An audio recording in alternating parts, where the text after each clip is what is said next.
TRS లోకి వలసలు ఆగాయా ఆపారా? Sudden గా వలసల ప్రస్తావనను టీఆర్ఎస్ ఎందుకు ఆపేసింది? టీఆర్ఎస్ లోకి వెళ్తే ఇక భవిష్యత్తు ఉండదని ఇతర పార్టీల నేతలు భావిస్తున్నారా?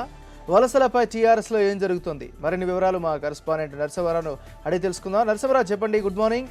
వలసల వ్యవహారానికి సడన్ గా ఎందుకు ఫుల్ స్టాప్ పడింది? అసలు టీఆర్ఎస్ లో వ్యూహం ఏంటి?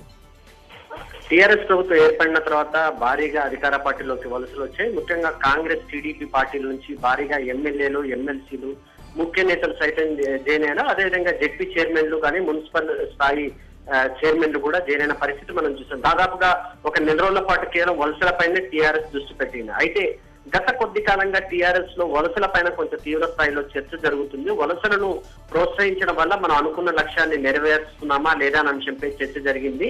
ఆల్రెడీ పార్టీలో ఉన్న వారిని కాదనకుండా కొత్తగా వచ్చిన వారిని చేర్చుకోవడం వల్ల ఎదురయ్యే సమస్యల పైన కొంత చర్చ జరిగింది.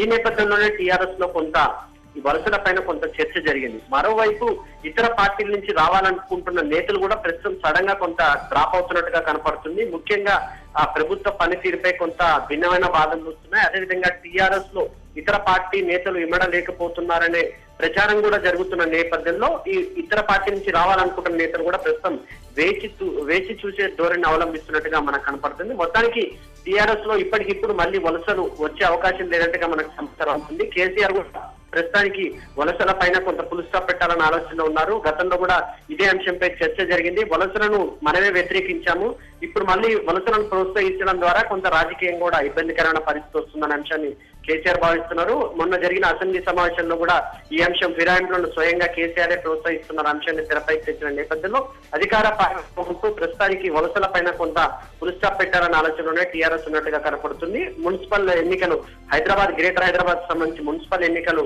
మరో ఏడాది లోపు జరిగే అవకాశం లేని నేపథ్యంలో దాదాపు ఇప్పటికీ వలసలు ఉండే అవకాశం లేనట్టుగానే కనపడుతుంది. Nagaraju, thank you Narasimha, updates అందించేందుకు.